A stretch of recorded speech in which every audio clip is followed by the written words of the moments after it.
Welcome to Iron and Ceremony, Librarius Omnis, where we explore the depths of the Black Library.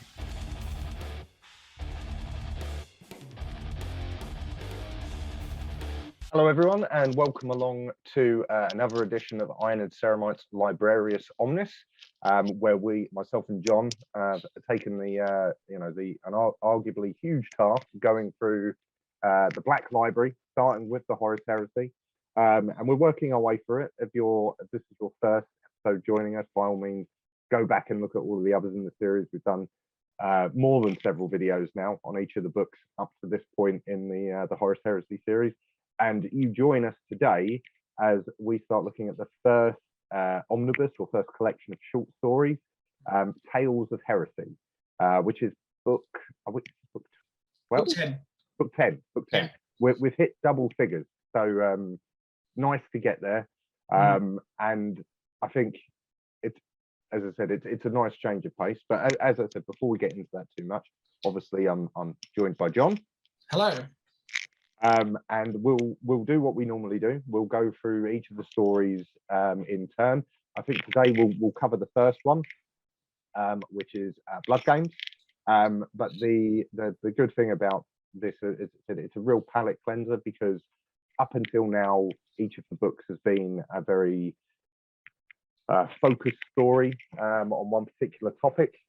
Now that we've got to this collection of shorter stories, they're a bit more bite-sized, so it allows you to take your time. I dare say we'll still make several videos out of this, so I have no doubt about how we go about these particular stories. We will take our time analysing them, but it does give you a bit of a snippet of each side of what's happening during the heresy.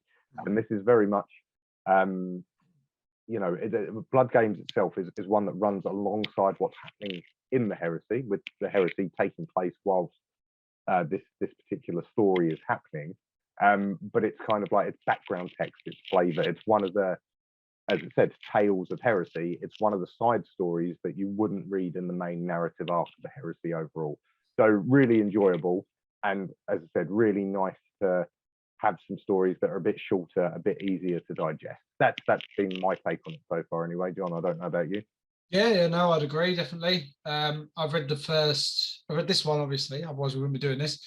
I've read Wolf at the Door, which comes next. And I'd agree with that.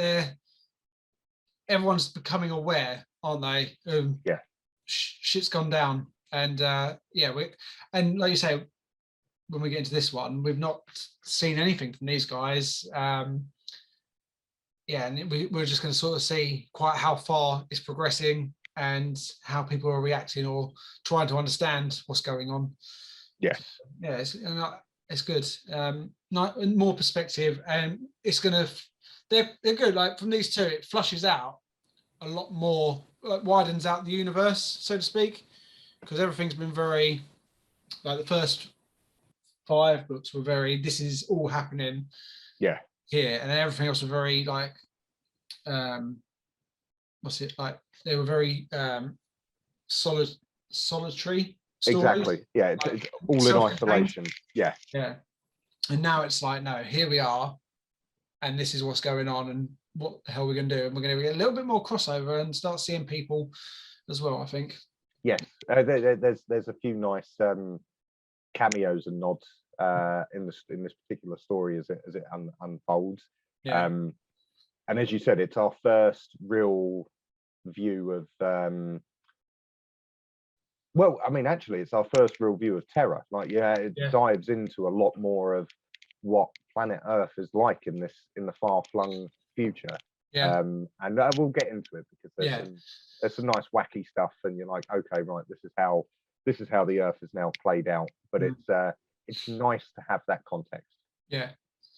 Anyway. Yeah. Sorry, go ahead. Well, I was going to say, yeah. So I like this. This has a very spy thriller feel to it, this one, I thought. Yes. Oh no, absolutely. Yeah.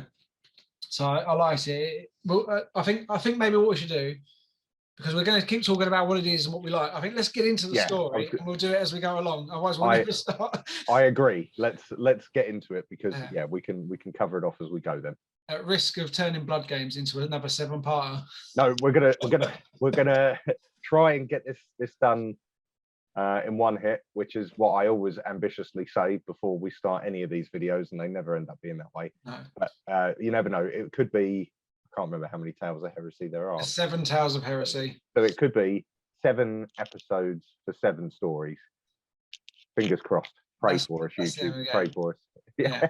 Tangents. That's what does this in. Yes, indeed. So no tangents. Let's go. let's go. So Blood Games, written by Dan Abnett. So you know it's going to be good. Yeah. And if you've not been paying attention, he kicked us off. Horus Rising and Legion, to name the first 2 that he's done, and they were obviously 2 of our favourites. I think definitely. Yeah, Legion was a really good one.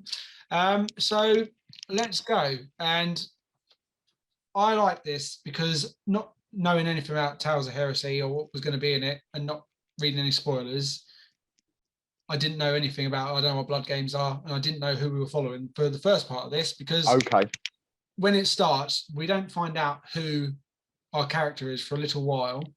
We get to find out straight away we're on Terra, and we find out very quickly that he's taking part in a blood game, which started 303 days ago, and now he's returning to his original starting point, which is the top of the world in the Himalaya mountain range. And in the time since he left, an entire peak of mountain has been leveled by the Imperial fists. He had planned to re-enter from the south, but in the time that he'd been gone, the security had increased, more guards, more soldiers, more weapon nests and turrets had arrived, and it was almost unrecognizable. There are also now millions of workers camped around the palace, and he watched the workers from a hidden place for 6 days and had to change his plans completely and decided to come in from the north. But he hadn't just been watching the workers, he'd also sort of, from a distance, been admiring the palace. And he sort of thinks it's not the grandest thing from an architectural view, but the concept is actually mind-boggling. It's an entire mountain range, probably like, well, obviously the Himalayas, had been turned from a mountain range into a residence, and now it was being converted from someone's house into a fortress. But he personally feels like too little too late. The missing peak of the mountains had been leveled and had been turned into building materials. So it sort of sets us up for where we are. So he goes in from the north, and in a disguise, as we said, like a spy thriller, spends 3 days disguised as a labourer, working alongside some gene stock ogres, lugging material to and fro, and sort of watching how they work so he can blend in. And he notices, like, during the nights, to relax, these ogres use a drug called kosh, and when it's used, like, their eyes roll back, their veins bulge, and it makes them speak in tongues. And he took good note of the dosage that they take and the effects that a dose would have. While he's been working them, they tolerated his presence with some caution, because they did fear that he may be a gene whip in disguise to spy on them. Until one night he decided to try and buy some kosh from them, and he went off to a secluded area with 3 of the sellers, and while they were there, they tried to kill him. Unfortunately for them, one of them tried to stab him in the knife, and he managed to grab this guy's wrist and snap his arm, instantly breaking it. Another one tries to punch him in the head, and these ogres are, like, essentially big enough that if he punched me or you, Shane, we turn to pink mist. Would indeed be pulp. Luckily, well, this guy, the punch didn't connect with him. Instead, the dagger the other guy had used had been turned and prepared to take the punch, splitting this guy's hand up to his forearm. Ow. The ogre tried to back away, and at the moment we just call him the Caucasian, smashes the dagger into its forehead and kills him. The third ogre grabs him from behind in a tight bear hug, but he shrugs him off like nothing, turns and rams his hand through its chest, ripping his heart out. The first ogre with the manky arm tries to run away, and the Caucasian picks up a small stone and throws it with a flick of his wrist and it goes through the back of the ogre's head like a bullet. He then spends some time disposing of the bodies and takes the role of Kosh Resin. And so we still don't quite know, well, we don't know who our character is, but we know that he's probably quite sizable and he's tough because he's obviously killed these ogres very easily, like stepping on a couple of ants. Yeah, absolutely. There is, we know he's well trained. We know he's, yeah, definitely a well trained operative that is out to he's not there to cause trouble, but no. he is very much a professional. Yeah. Yeah. So still, if you're like me, I was trying to work out who's it going to be. What Imperial Fist could it be? Because we've been watching the Imperial Fist. Is it a Primarch, or what sort of a start is it? So we'll obviously find out in a minute. While he was still living amongst the workers, he noted that this large gathering of workers, as it would do, had brought along its own problems like lice, vermin, disease, scavengers, and surrounding the camp perimeter was a patrol of thousands of warhounds to keep the radwolves away. And at night, the sound of the animals tearing at each other broke through the winds, and it was hard to tell which animal he could hear attacking who. He really needed to get into the palace, but what he needed to do most was avoid the biometric scanners. So he hid himself in one of the material payloads, which would be hoisted up into the palace. So he wasn't just going to walk through with the workers. And he'd been watching enough that he knew all the timings of all the deliveries. So he measured himself out several doses of the kosh, enough to overdose himself, and as he felt the payload lift up towards the bioscanner, he ate the kosh and he was dead within 12 seconds. So a good way to avoid a bioscanner, just be dead, and you're not going to get found. But luckily, he's got a plan. So he actually wakes up not too long after the pallet sets down. He had had his body tested repeatedly his entire life, and he knew what he could and could not take. What he did was take a near lethal dose of the kosh, enough to fool the bioscanner, and he woke up in a small amount of pain and went through a well-trained purging exercise, and slid out of the covers and groggily blended in with the workers. And then it took him another 3 days to get through just the outer layers of the palace, using a variety of disguises to get where he needed to go, and he had a displacer to disguise his height and build from the others. Some of the buildings he passed through were so enormous that they actually contained their own weather systems, because, as we know, he might be in a palace, but he is on a mountain range. So he's not just having a small walk through a big palace, he's doing some distance. Yep. Even inside buildings, there were clouds floating under painted roofs, and it was said that rain in the Hegemon was supposed to be a good fortune, but as far as he was aware, it hadn't rained for 3 years. He's now closing on his target, and he knew this because now he was able to see custodes. The two were watching the Southern Circuit, 2 more at the James Bailey, 3 patrolled along the Congressional, and a single, almost invisible one stood guard in the Kokang Oasis, as 4 more prowled the upper platforms of the taxonomic towers. There were none, however, guarding the northern or western limits, their positions giving away the location of his prey. From their positioning, he guessed that the Hall of Leng was his destination. It was his prey's favourite place when he wasn't dwelling in secret toil. He would be in the Great Hall, measuring space and time. Personally, he wasn't keen on the hall himself. It was said that the past and the present mingled there, and had done long before the hall had been built, or even his prey had been born. And there was a feeling of tangible darkness, as if some ancient god slumbered there. So I don't know. I think I managed to guess who the prey was just off of that. So hopefully everyone else does, because I'm pretty slow on the uptake with some of these. And I still hadn't figured out quite who he was following either. But we'll get there. Yeah. It all becomes clear. Yeah. So he approached from the southwest, no longer in disguise. He wore a thin falsehood over himself, which caused light to ignore him and bend around him, robbed him of any shadow or colour. He passed it through as if invisible, his weapon ready, his sharpened punch dagger at his side, sharpened and laced with a lethal nematode venom mixed with kosh resin. He believed it would be deadly enough to slay a demigod. He entered the hall, which was dark and silent, illuminated only by faint distant orange sparks that floated high above. He adjusted to the darkness and saw columns of old statues and astrological devices. He made his way through. He felt a presence nearby. It was distracted and hadn't noticed him. He moved around the column and set his eyes on his prey, who was kneeling on the floor, reading a massive leather-bound codex.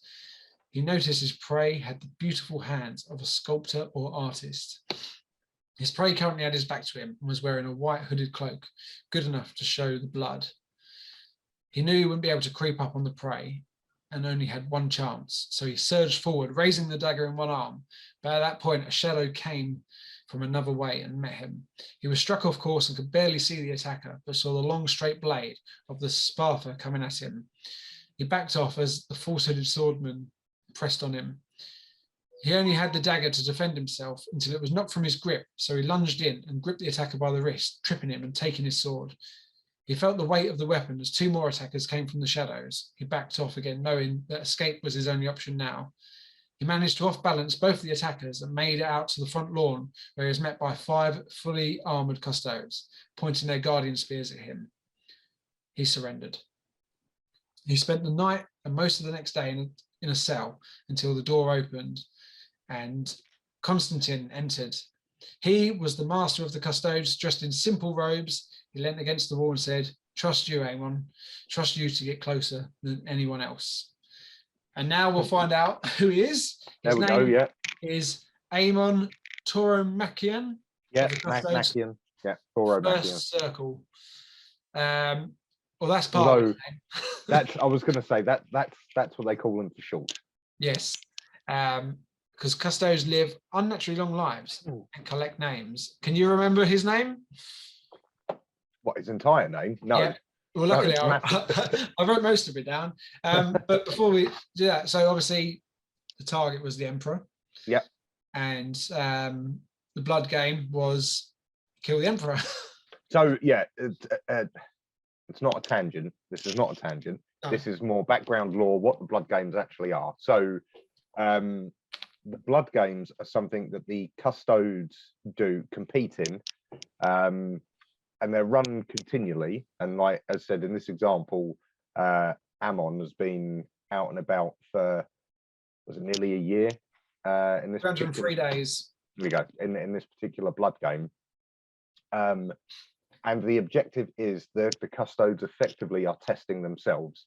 They're testing the Imperial Palace for its security, its defenses, how well the custodes are actually doing their job. And the objective of the blood games is exactly that. It is to assassinate or to, kill the Emperor effectively. That's not what they're going to do, but they're going to get as close as they possibly can to trying to achieve it, because then they can learn how they can tighten up their defenses.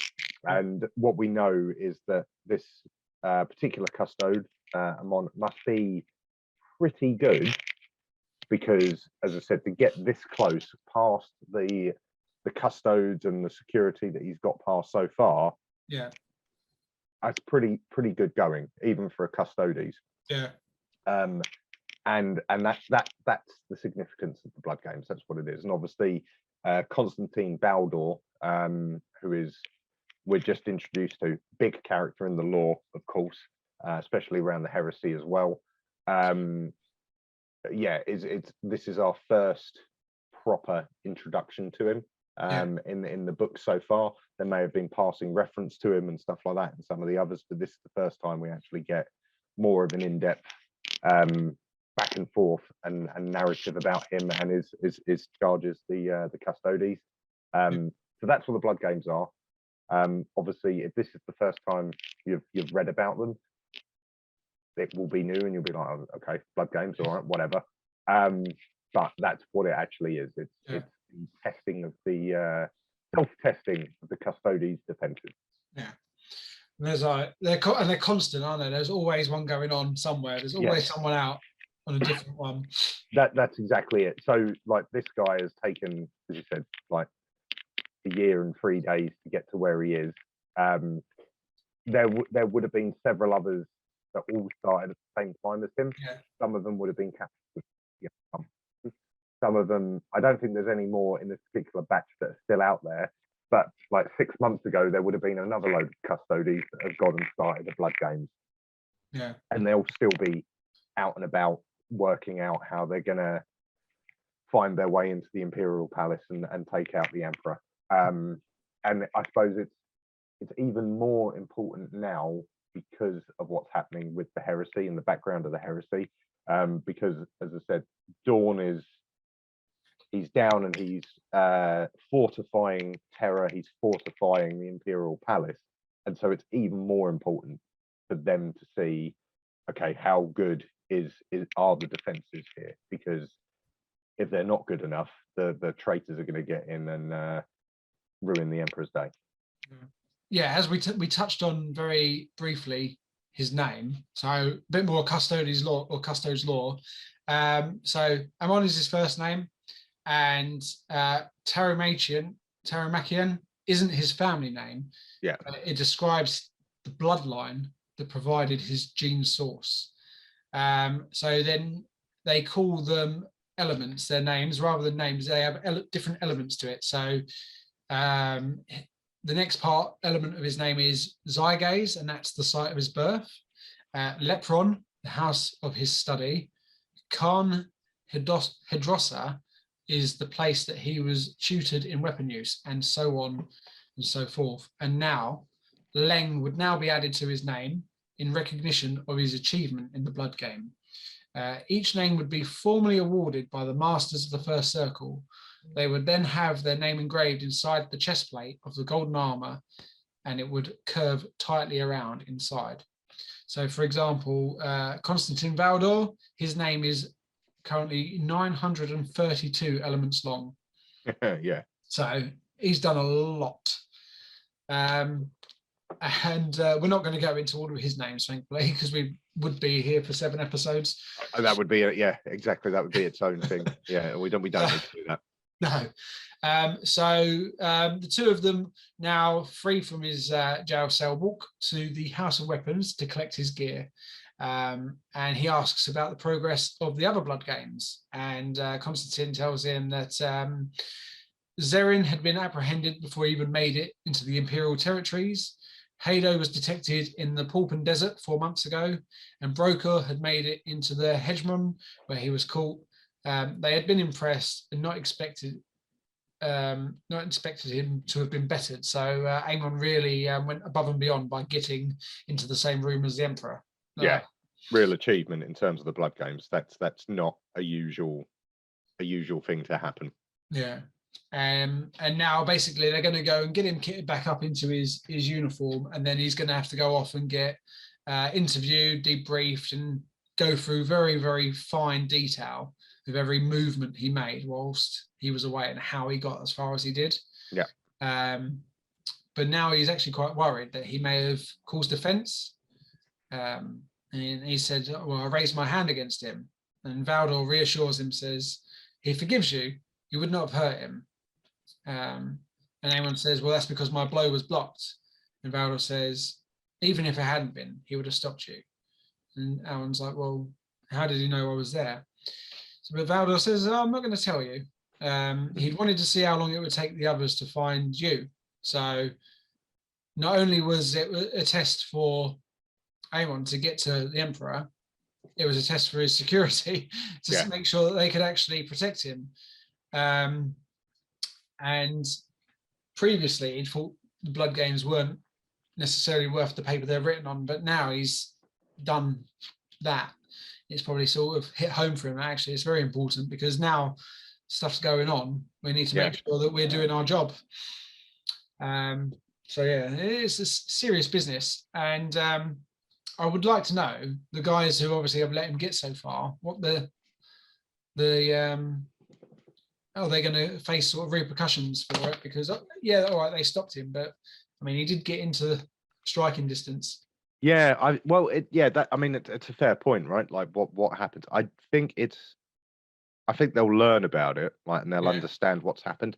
I think if they're found to have, I think if it's deemed his skill over their incompetence, if that makes sense. If they're found to be incompetent, then they're in bother, right? Yeah. The Imperium is not that friendly to incompetence. No. But if it turns out that it's like, no, they weren't incompetent, it was just he was very skilled. Yeah. They'll be like, right, then we have to do stuff to make sure that the very skilled, we've got enough backup, like we've got enough process, we've got enough security that the very skilled can't get through. Suddenly you find yourself wearing Thunder Warrior armor.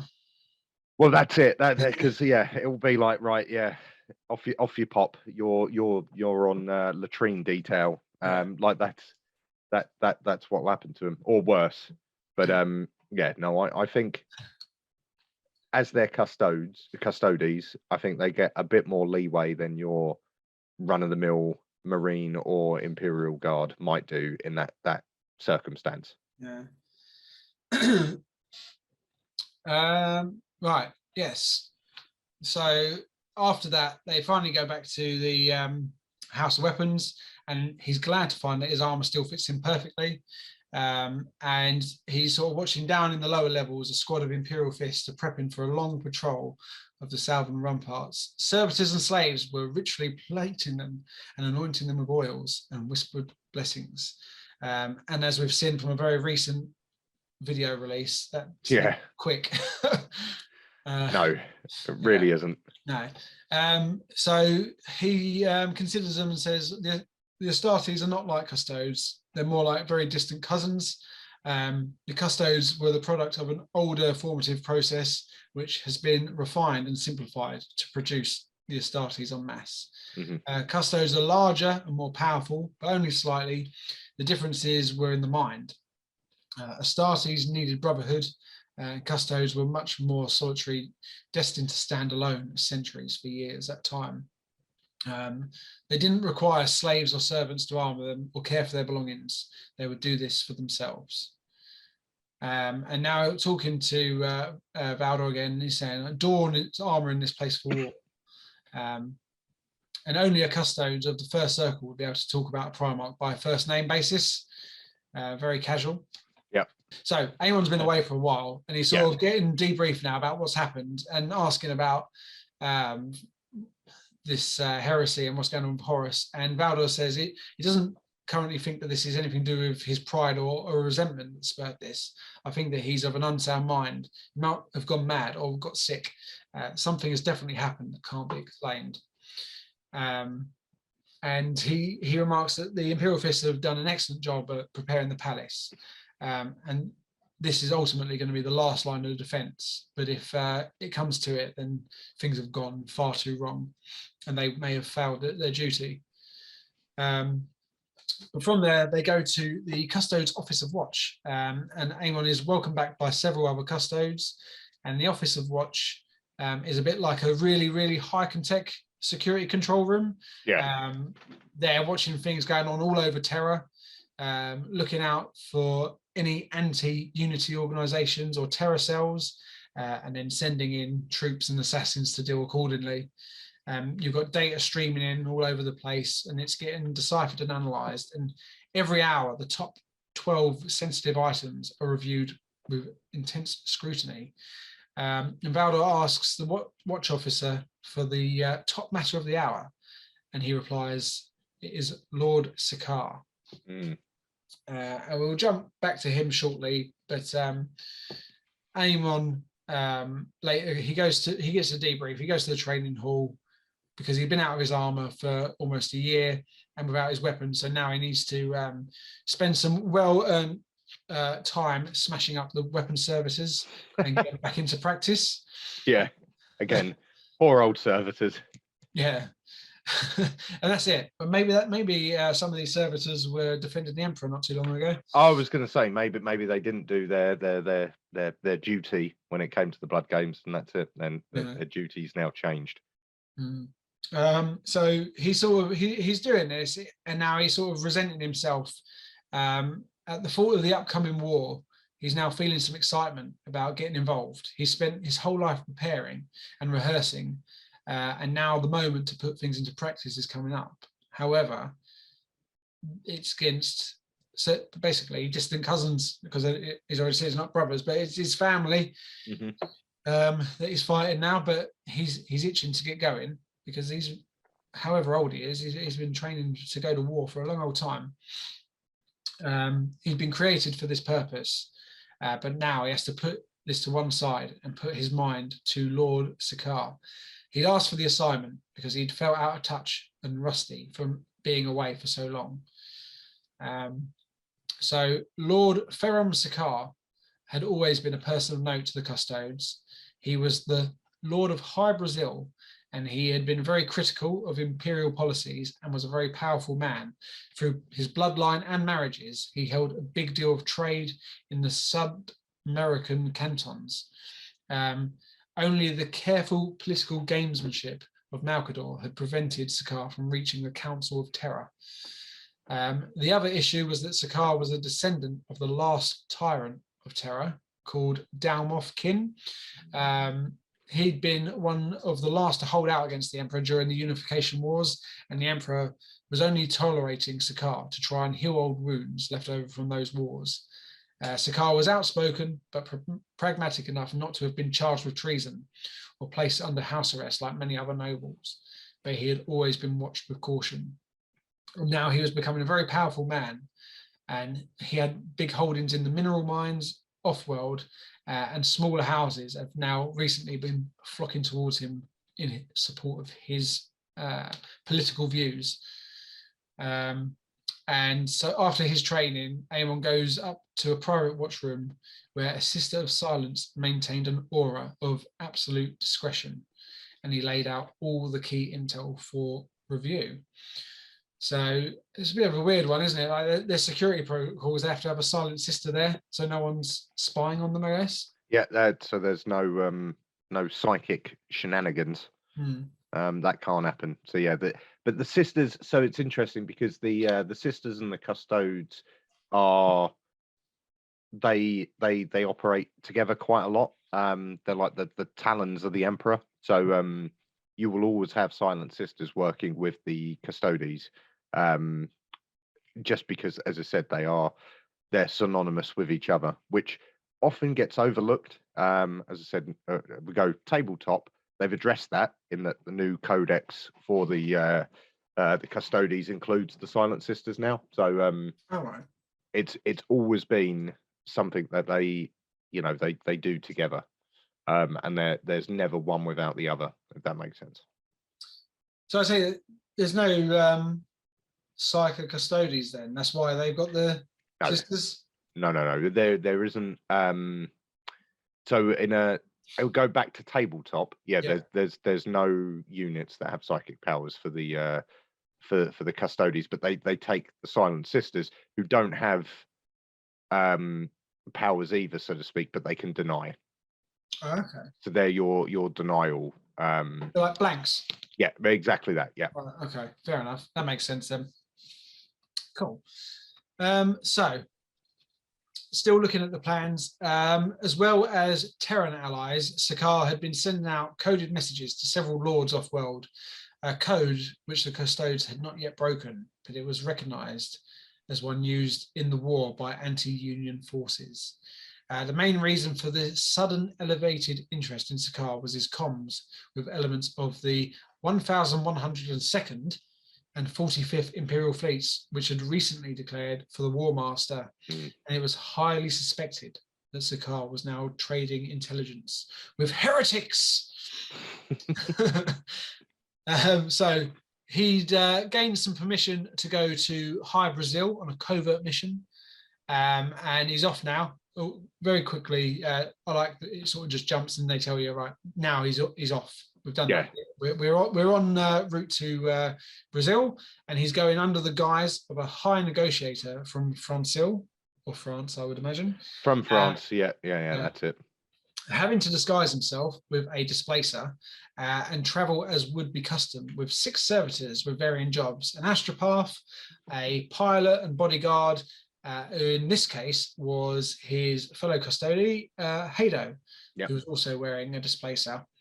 As their ship entered High Brazil airspace, they deployed 16,000 vermicular probes, which would disperse and dig down into the Earth and look to intercept any data coming from Sakar's operation.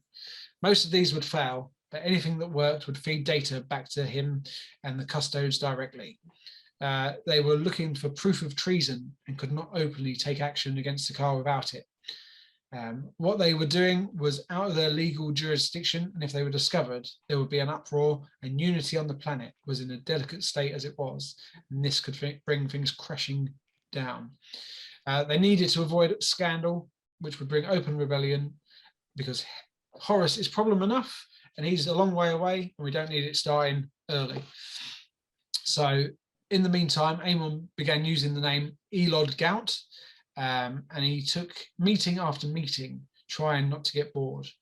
Eventually, he was taken out on a yacht with to meet a guy called Tolam Sakar, the 4th brother of Lord Sakar, and assigned as Chief Executive Officer of Trades. Within moments, Amon knew that Poltum was no threat. He was fat and clearly abusing Sabinweed, and not very bright either. However, his companions were much more interesting. He had the usual servitors, but then 4 house guards in scoured green armor, warriors of High Brazil's military called the Dracos, very skilled soldiers and veterans. And this got me quite excited when I saw this guy. Accompanying them, a figure in a coal black velvet coat. That's how excited, I can't even think. And jet black body plate was introduced as Ivan Norn. He was from the infamous and almost extinct Lucifer Blacks, callback to Legion. Yeah. Lord Sakar was so powerful, he had assigned every member of his family with a bodyguard from the elite Lucifers. Amon spoke with Tolam about trades, ice sports, and the upcoming war for some time. Quite quickly, he became aware that Norn was studying him closely and realized it was certain that the Lucifer knew he was wearing a displacer. The Lucifer Blacks, as we know, are famous for their perception and sharp minds, as well as their fighting skill. However, it's too late to disengage now. Amon went through with his meeting, hoping for word to go ahead from the control room. During a break in the meeting, he had looked for an update, but still nothing had happened until a bell sounded in the distance. He assumed the meeting was to resume, but he noted that the atmosphere had shifted, and Tolan was talking to associates in very hushed, rushed voices. One of the Dracos informed him that the meeting was to be cut short due to an incident, and Amon asked what kind of incident, and the Draco said an outrage had happened, a breach in data confidence, before cutting himself off and apologising that he shouldn't, and saying he shouldn't have said anything. He asked if he would need to return to his ship, and the Lucifer Black stepped in and said that a room had been prepared for your comfort, to wait till the breach was resolved. And we always know that a room being prepared for your comfort is not an offer. No, you know, as I said, you're going to stay at the pleasure of the what's his name from High Brazil. That's you know, it's similar to being you know, staying on Her Majesty's pleasure. You know, you're not going anywhere. They've prepared a room for you. Off you go. Enjoy. So obviously they're going to, as we know, it's a polite way to keep them under watch. So once they were locked in their room and left alone, he and Hato immediately began a sweep of their room and discovered that the Vox had been blocked. And they took hidden equipment from their servitors. Hato hacked into the local intel source and saw that an emergency parliament had been gathered, and they were discussing several probes that they had discovered. It would only be a matter of hours before they would track back to their ship. Amon warned him that the Lucifer Black already suspected them, and they were just searching for the evidence to link the two together. Yep.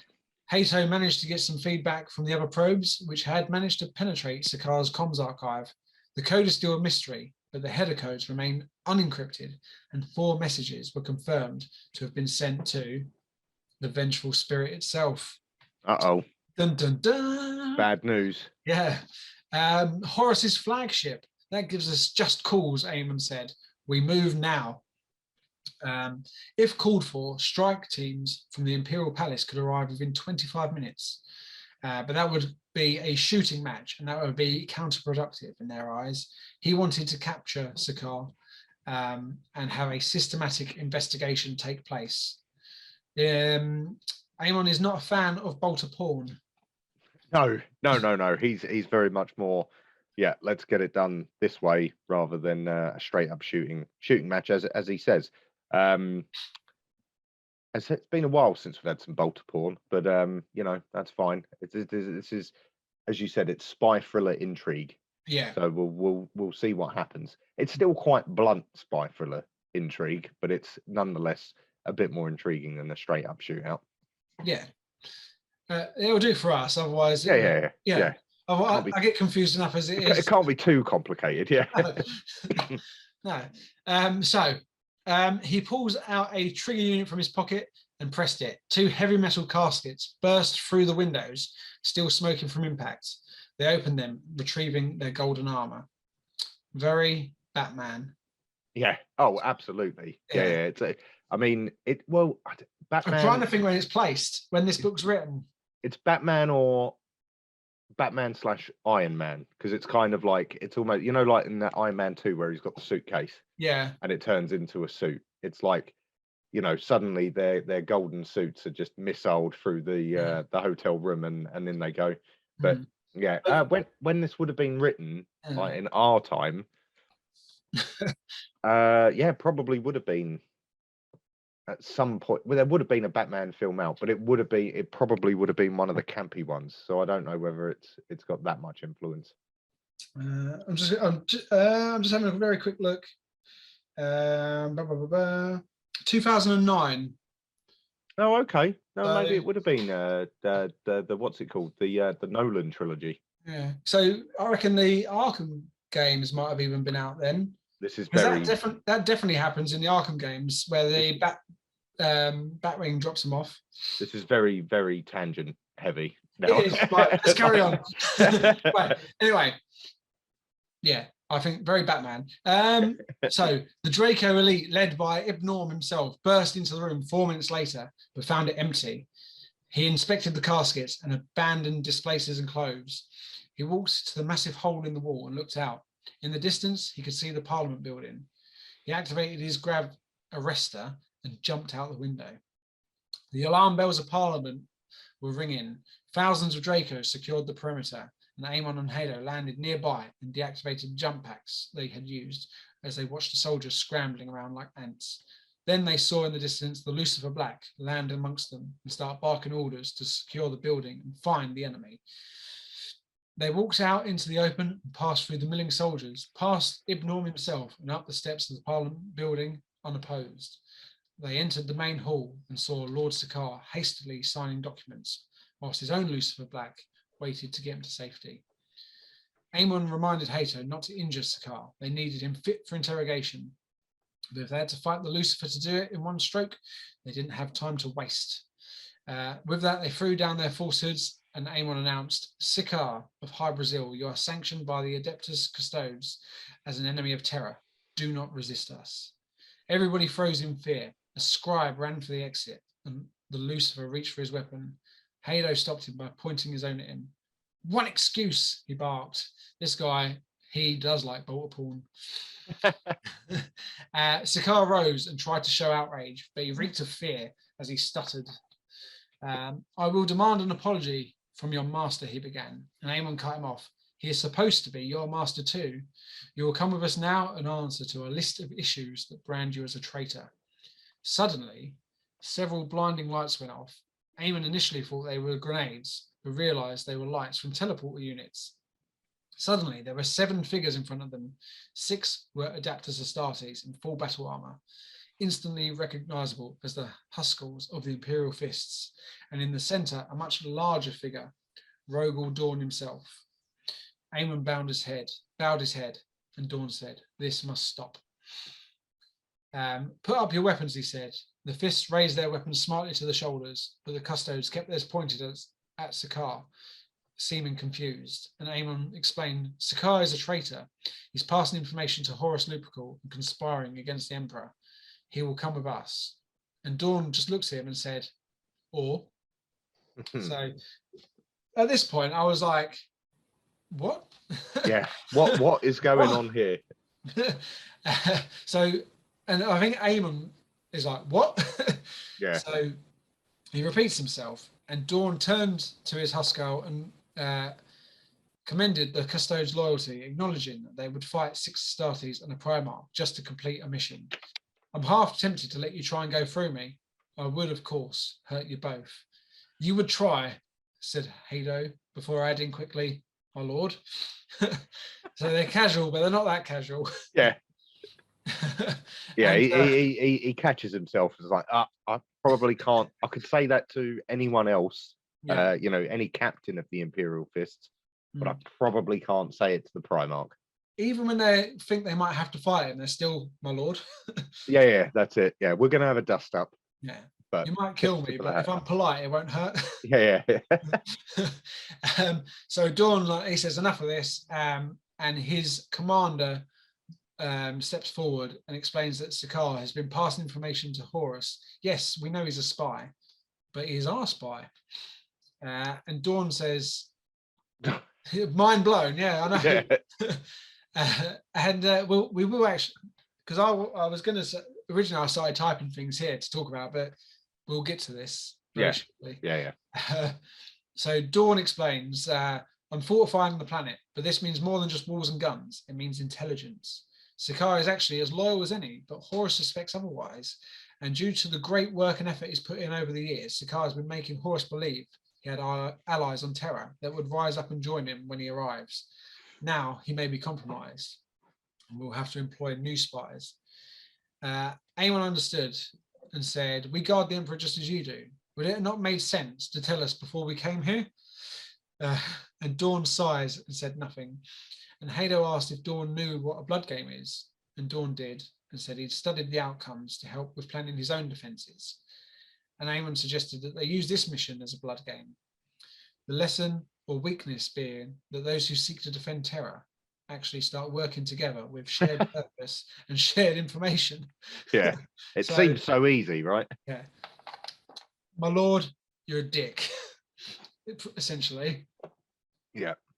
This is your fault, not ours. But yeah.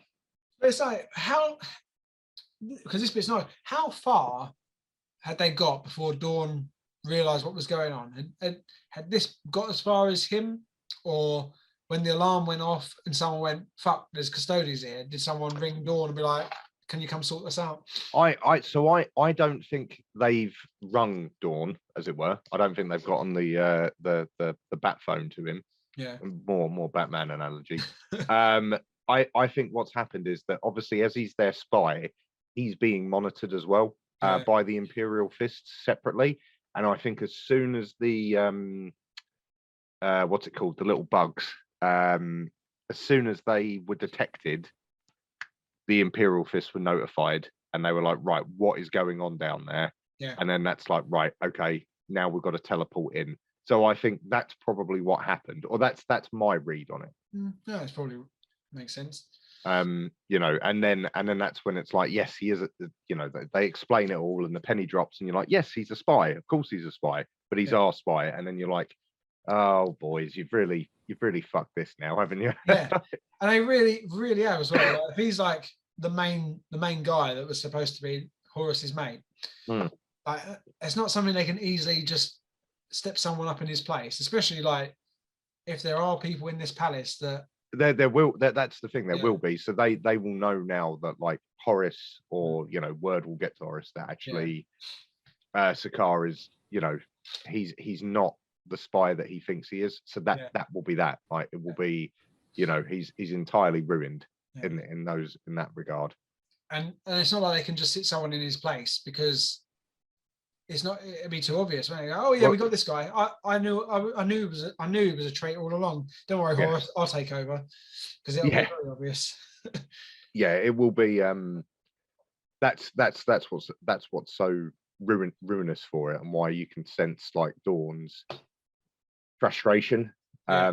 Because it is, as I said, there isn't a straight swap. You can't just suddenly be like, right, and now, you know, from I don't know, you got high Brazil, low Germany. Yeah. You can't you can't just suddenly be like, right, and this guy is also a spy, Yeah. because it just you know, it just doesn't work like that. So it will mean lots of planning has gone. They'll have got good stuff from it. Like they still will have got some benefit from it, but it means they can't continue using that avenue. Yeah. So it's like, right, we're going to have to go a different way now. We're going to have to find, you know, a new double agent and try and regain Horace's trust and feed him more information and so on and so forth. And as you said, there are going to be actual traitors knocking around doing this anyway. Yeah. So it's it's definitely a challenge for them. Bad. Just when you thought it was over, we're going to jump forward and back very, very briefly. The icebreaker was speeding away from the landing key. The assassin hadn't even untied its moorings. He had shot the two docksmen and jumped in, slamming on the throttle. Aemon came out in time to seize one of the other mooring lines and was dragged violently behind the raker. He smashed across the ice towards other recreational vehicles and ice skaters, and Aemon was being dragged at such a speed he could feel his armor beginning to buckle. He let go of the line and dug his feet into the ice, just as another explosion went off behind him in the Parliament House. Halo called him over on the box and confirmed that Dawn had left before the first bomb went off and was safe, but Lord Sakaar was dead, as well as other members of his parliament. He offered to try and catch up and help Aemon, but he told him that there wasn't any time. He was still trying to make sense of what had happened. Sakaar had been killed by his own Lucifer Black, supposedly. He'd been introduced to him by Ibn Norm, but now it appeared that Horus also had spies working for him, and the Lucifer may have either been replaced or may have never been the man his comrades thought he was. Aemon was annoyed.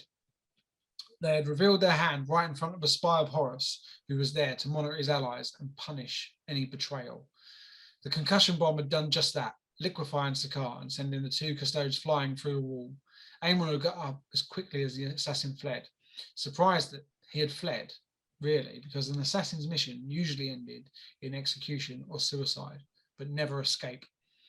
He leapt up and came down on top of the raker. The assassin fired up, hitting him in the shoulder, sending him a spray of blood. Aemon returned the favour and punched the assassin in the head, pulping the skull within the helmet. There we go. Bit of pulp.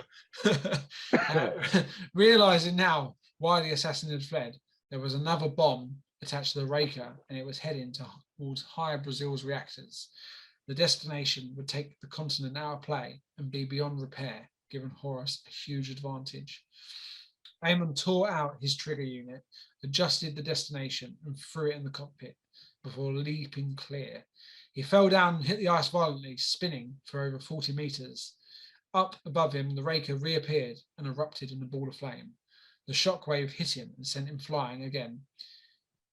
He had driven off this wolf, but more were gathering in the dark, ready to attack.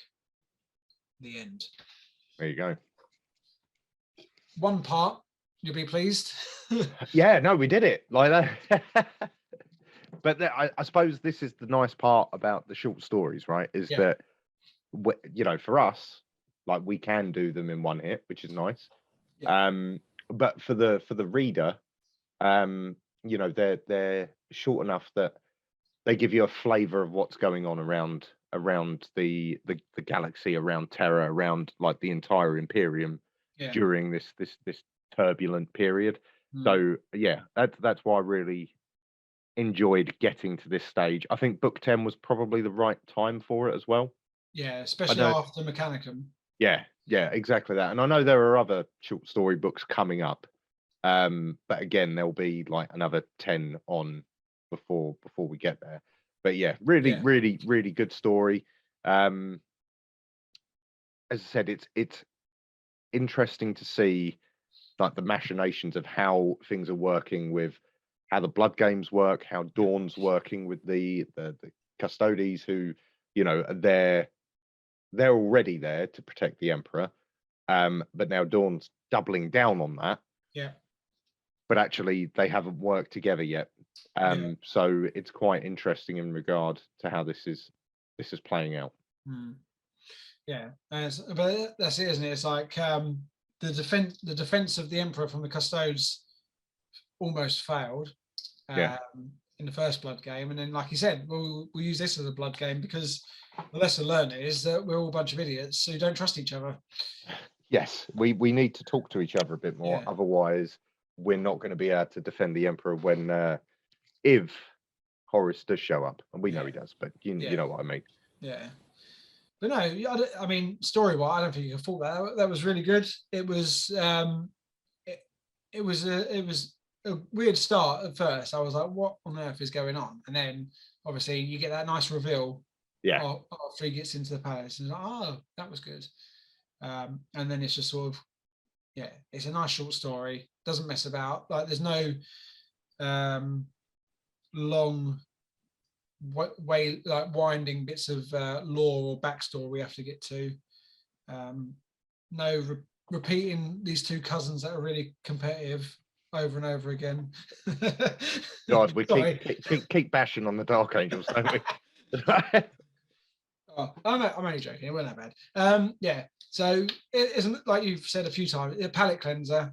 I think we needed it. It was good. I liked it, and I look forward to doing Wolf at the Door, and I look forward to reading the next 5 after that, because it's gonna say, well, every one of them's good. Like, I think every story is really enjoyable in this one. Like, as I said, you've just finished Wolf at the Door. I'm going to re-listen to it, which I'm looking forward to, because again, it's a really good story. And again, it's just more of the flavor of what's happening in and around the universe. I won't talk about it too much, but obviously it's interesting because you get more of an understanding about, you know, how the reunification or the unification of the galaxy is going, and just how futile it can be. But I won't get into that now, because, as I said, that will come when we do Wolf at the Door. It's a good start. It's a good intro. As I said, for the first time you come across the Custodes in any detail, it's quite nice to sort of understand what they're about. So it's good. Very good book. Really good. A good introduction as well. Easy introduction to something that we haven't covered yet. Indeed. Really. I think, unless you've got any other points, I think that's us for today. I think it is. Yeah. I think that's it. Cool. Well, I'll let you do the usual. I will do the outro. So thank you for listening along and watching along, depending on where you do it. But if you want to find us, you can find us on Instagram. Just search Iron and Ceramite, and you can use the hashtag Iron and Ceramite as well, and we'll feature you in our Instagram stories. Likewise, we're on Facebook, also on Twitter, YouTube, if you're watching along here, Spotify, Apple Podcasts, and all other podcast services. And again, search Iron and Ceramite if you're listening along. We do have a Twitch account, but there's not much going on there at the moment. I'm sure there will do at some point, but we do have it just in case. Obviously, we have a Patreon. Again, we haven't really done much with it, but if you do support us there, obviously all that money goes back into the channel and helps buy things like, a new set of headphones for me, so my mic doesn't keep bumping against my jacket. Likewise, we are affiliated with Element Games. They always have great deals on all of your hobby supplies, both Games Workshop and beyond. And if you use our little link, so use that addition in the link, we get a kickback, which again goes into the channel. If you're following us on Instagram, you'll see that, occasionally we do some giveaways. There's one that we've recently done. It'll be happening right now. I was going to say, but at time of, it will be happening. And then likewise, we've also used it to get ourselves the new Tempest of War deck, which will then feature on the channel, either in a battle report or just a review of it, like you've seen a lot of other content creators. But again, all of that money goes back into the channel and helps us create content for you guys. And then combat cards. Obviously, you can join the clan if you're into playing combat cards. Yeah, have a go, see where you can get on our leaderboard. But that's it. As I said, anywhere that you can think we'll be, we probably will be. You just search Iron and Ceramite and you can find us. Cool. So let us know what you thought of this story, our review of the story, and your favourite Tale of Heresy. And we will see you for Wolf at the Door.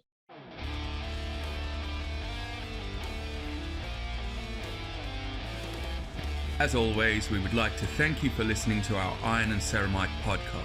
If you liked us, then you can also find us on YouTube, Facebook, Instagram, and any other good podcast services. Just remember, in the grim darkness of the far future, there is only war.